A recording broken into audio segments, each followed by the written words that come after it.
जय हिंद दोस्तों, मैं हूं राकेश फौजी।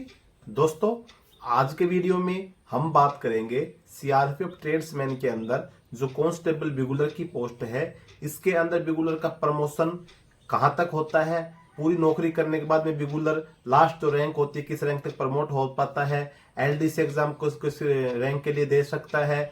आज के वीडियो में इसी टॉपिक पे पूरी जानकारी मिलने वाली है। अगर आप चैनल पे पहली बार आए हैं, चैनल को सब्सक्राइब जरूर कर लीजिएगा। वीडियो को अभी तक लाइक नहीं किया तो लाइक जरूर कर लेना। इसके अलावा अगर आप टेलीग्राम ज्वाइन करना चाहते हैं, डिस्क्रिप्शन में लिंक है, टेलीग्राम ग्रुप भी आप ज्वाइन कर सकते हैं। तो दोस्तों, सीआरपीएफ के अंदर जो कांस्टेबल बिगुलर की पोस्ट है, इसके संबंध में बहुत सारे कमेंट आ रहे थे कि सर कांस्टेबल बिगुलर का प्रमोशन होता है कि नहीं होता है, और अगर प्रमोशन होता है तो किस रैंक तक इसका प्रमोशन होता है, एक रैंक से दूसरे रैंक प्रमोट होने के लिए कितने साल का समय लगता है। इसके संबंध में मैंने ऑलरेडी एक वीडियो बनाया था। जो प्रोफाइल जो होती है बिगुलर की, उसके अंदर मैंने प्रमोशन के संबंध में भी जानकारी छोटी सी वीडियो में बताई थी। लेकिन आज मैं आपको फिर इसके संबंध में जानकारी दे दूं कि जो अगर आप कांस्टेबल बिगुलर से भर्ती होते हैं, ट्रेड्समैन के अंदर जितनी पोस्ट है उसके अलावा अगर बिगुलर में, तो बिगुलर का जो प्रमोशन होता है सेम जो एसएससी जीडी से जो बच्चे भर्ती होंगे, तो एसएससी जीडी से जो जवान होते हैं उन्हीं के साथ में इनका जो बिगुलर होते हैं उनका सेम प्रमोशन होता है। सेम मतलब जो रैंक होगी इनकी सेम मिलने वाली है और सेम ही टाइम इनका प्रमोट होता है। तो आप जब कांस्टेबल बिगुलर होते हैं तो उसके बाद में जो आपका फर्स्ट प्रमोशन होता है वो हेड कांस्टेबल के लिए होता है। अब जब आप हेड कांस्टेबल बन जाते हैं कांस्टेबल से, तो आपकी जो बिगुलर रैंक होती है वो इसके अंदर हट जाती है, फिर आप जीडी के अंदर आ जाते हैं, यानी आप हेड कांस्टेबल जीडी बन जाते हैं। सेम जो एसएससी जीडी के जो जवान होंगे वो जैसे उनका कांस्टेबल से प्रमोशन होता है वो भी हेड कांस्टेबल बन जाते हैं, लेकिन वो ऑलरेडी जीडी में रहते हैं तो वो जीडी के अंदर ही हो गए, हेड कांस्टेबल जीडी होगी। आप अगर कांस्टेबल बिगुलर से हेड कांस्टेबल बनते हैं तो आप हेड कांस्टेबल जीडी बन जाते हैं। अब इसके बाद में एक मतलब कांस्टेबल को हेड कांस्टेबल बनने के लिए अगर हमें वर्तमान की बात करें तो वर्तमान के अंदर आप ये मान के चलो कि कम से कम 18 साल का टाइम एक रैंक मतलब रैंक से आपको प्रमोट होने के लिए कांस्टेबल से हेड कांस्टेबल बनने में आपको 18 साल का समय लग रहा है। यानी कि अभी वर्तमान 2005 के जो कार्मिक भर्ती हैं फर्स्ट स्टार्टिंग के, वो अभी हवलदार बन रहे हैं। अभी 4 वाले कंप्लीट हो गए, 5 वाले बनने शुरू हुए, तो अभी 2023 चल रहे थे। मान के चलो कि 18 साल का समय जो है वो कांस्टेबल से हेड कांस्टेबल को बनने में लग रहा है। ये सेम एसएससी जीडी वालों के लिए भी सेम ही है। एसएससी जीडी से जो भर्ती होंगे उनको भी 18 साल लग रही है, और जो कांस्टेबल बिगुलर से भर्ती हो रहे हैं उनको भी 18 साल लग रही है, क्योंकि इनका जो प्रमोशन का जो टाइम होता है दोनों का सेम चलता है। एक ही साथ में से एक डेट के अंदर बिगुलर से भर्ती होता है और एक ही डेट में अगर कांस्टेबल जीडी से भर्ती होता है, तो दोनों को सेम ही टाइम लगता है कांस्टेबल से हेड कांस्टेबल बनने में। अभी आप जब 18 साल की आपकी सर्विस हो जाएगी कंप्लीट तो आप हवलदार बन जाते हैं। उसके बाद फिर हवलदार से आपका जो अगला प्रमोट होता है वो एएसआई जीडी के लिए होता है, क्योंकि आप बिगुलर से अभी जीडी में आ गए हैं, हेड कांस्टेबल जीडी बन गए, तो बिगुलर आपकी जो रैंक थी वो हट गई है, अब आप जीडी में कन्वर्ट हो चुके हैं। तो अभी जो अगला प्रमोट आपका होगा वो होगा आपको एएसआई जीडी के लिए प्रमोट होंगे। तो एएसआई जीडी के लिए मिनिमम ये मान के चलें कि आप कम से कम भी 7 से 8 साल का टाइम आपको लग जाता है। जब आप हवलदारी के अंदर कम से कम भी 7 से 8 साल जब रहेंगे, अब हम मान के चले 8 साल भी अगर आपको लग जाती हैं तो फिर 8 साल की नौकरी में आप एएसआई जीडी बनते हैं। तो यानी कि जब टोटल आपकी 26 साल नौकरी हो जाएगी तब जाके अगर आप लोकल प्रमोट की हम बात करें, एलडीसी एग्जाम की हम बाद में बात करेंगे, लोकल प्रमोट में आपको लगभग 25 से 26 साल आपको एक मतलब सिपाही से एएसआई बनने में लग जाती हैं। अब एएसआई से आप ये मान के चलो कि फिर एसआई बनते हैं, तो फिर एसआई बनने के लिए भी आप ये मान के चलो कि 5 से 6 साल आपको एसआई बनने के लिए लग जाती हैं। अब सब इंस्पेक्टर बनने के बाद में फिर आपका नंबर पड़ता है वही 5-6 साल जब सब इंस्पेक्टर रहेंगे तब इंस्पेक्टर तक।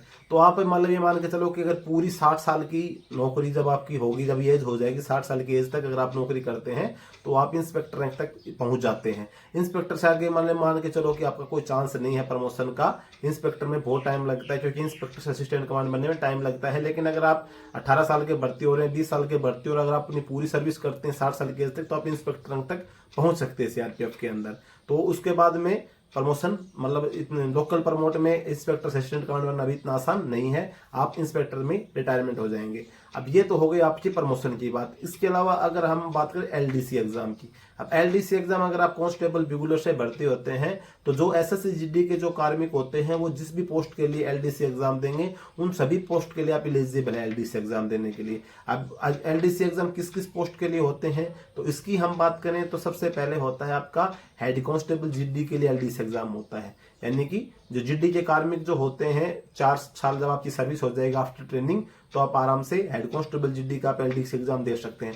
और बहुत सारे बच्चे मतलब ये मान के चलो कि कांस्टेबल बिगुलर से भरते, जीडी से भरते, जिसके अंदर टैलेंट है, तो आप इजीली आप आराम से हेड कांस्टेबल जीडी 4 साल की नौकरी या 5 मतलब 4 साल छोड़ी 5 साल मतलब 1 साल आपकी ट्रेनिंग वही 4 साल वो मान लो आपकी सर्विस, तो 4.5 से 5 साल के अंदर यहाँ पे हेड कांस्टेबल जीडी में आप कन्वर्ट हो जाएंगे। अगर आपके अंदर इतना हार्ड पेपर नहीं आता है, थोड़ा सा डिपार्टमेंटली एग्जाम होता है, मैथ आता है, रीजनिंग आती है, हिंदी आती है, तो अगर आपको थोड़ी बहुत इनकी तैयारी होती है तो आप आराम से फिर हेड कांस्टेबल जीडी बन जाते हैं। फिर उसके बाद में जो टाइम पीरियड मैंने बताया था कि भाई 7 से 8 साल बाद आप एएसआई बनेंगे, फिर एएसआई से एसआई बनेंगे, एसआई से इंस्पेक्टर बनेंगे। लेकिन जो आपको 18 साल का जो समय लग रहा था प्रमोशन होने में, वो आपने 5 साल में प्राप्त कर लिया, यानी कि आप 13 साल एडवांस में चले गए हैं।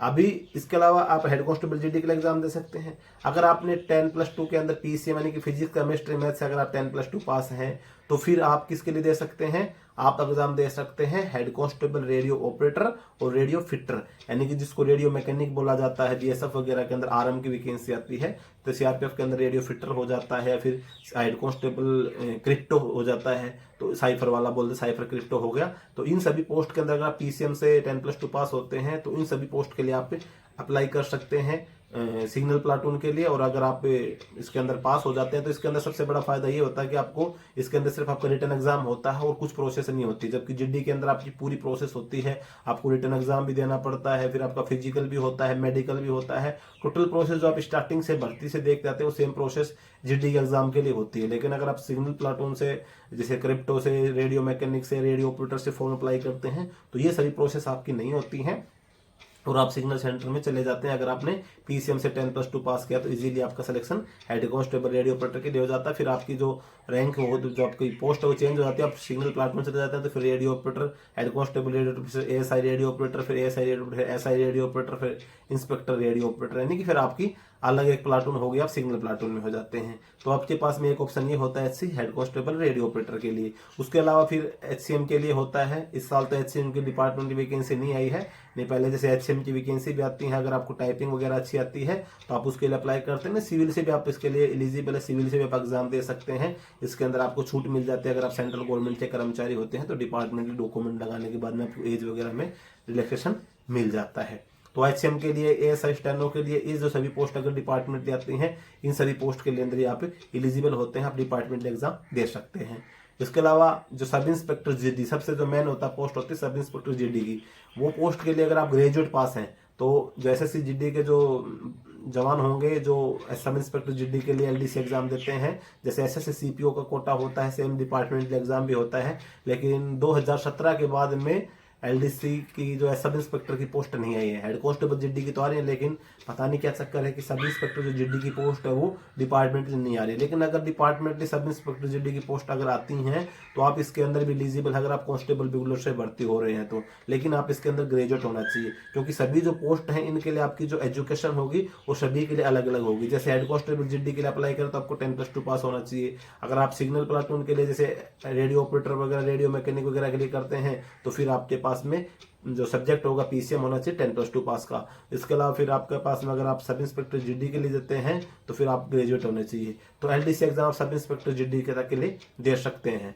अगर आप इसकी सब इंस्पेक्टर जीडी की वैकेंसी आती है तो। लोकल प्रमोट में मैंने आपको बता दिया है। और अगर आप सब इंस्पेक्टर जीडी में 4 साल की नौकरी के बाद अगर आप एलिजिबल हो जाते रहा, फॉर्म भर दिए, आप आगे मान के चलो कि अगर आपका नंबर पड़ गया तो आप असिस्टेंट कमांडेंट, डिप्टी कमांडेंट तक आराम से पहुंच जाएंगे, क्योंकि आपकी 5 साल की नौकरी के अंदर ही आप सब इंस्पेक्टर बन जाते हैं। तो आपके साथ वाले जब सब इंस्पेक्टर बनेंगे तो ये मान के चलो उनसे आप कम से कम भी 25 से 26 साल आपका प्रमोशन एडवांस हो जाएगा।